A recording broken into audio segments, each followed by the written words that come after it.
ഇവിടെ ഒരു മുസ്ലിം കമ്മ്യൂണിറ്റിയിൽ നടന്നൊരു മുസ്ലിം ഫാമിലിയിൽ നടന്നൊരു കഥയാണ്. അപ്പോൾ ഭർത്താവ് ഗൾഫിലാണ് ജോലി ചെയ്യുന്നത്.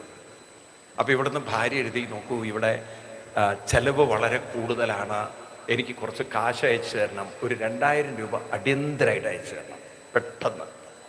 അപ്പം ഇദ്ദേഹം അങ്ങോട്ട് എഴുതി, ബീബാത്തു ഇവിടെ എത്ര ചെലവുണ്ട്, പൈസ മരമാണോ, നിനക്ക് ഇവിടുത്തെ ബുദ്ധിമുട്ട് മനസ്സിലാവേണ്ടി, കഷ്ടപ്പാട് മനസ്സിലാക്കി, അതുകൊണ്ട് ഞാൻ നിനക്ക് 2000 മൊത്തം അയച്ചു തരാം, ഉമ്മകൾ അയച്ചു തരാം.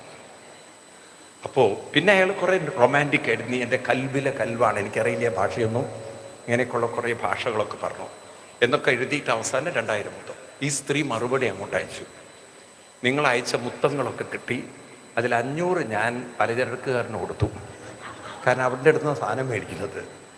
250 ഞാൻ ഓട്ടോറിക്ഷക്കാരന് കൊടുത്തു, പിന്നെ 250 ഞാൻ പാൽക്കാരനും കൊടുത്തു. ഇവിടെ നിന്നൊക്കെ സാധനം മേടിക്കുന്ന.